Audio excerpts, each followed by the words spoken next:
Forex trading is the means through which one currency is changed into another. When trading Forex, you are always trading a currency pair, selling one currency while simultaneously buying another.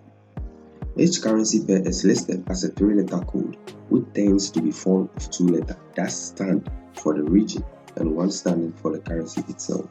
For example, USD stands for the US dollar and JPY for the Japanese yen.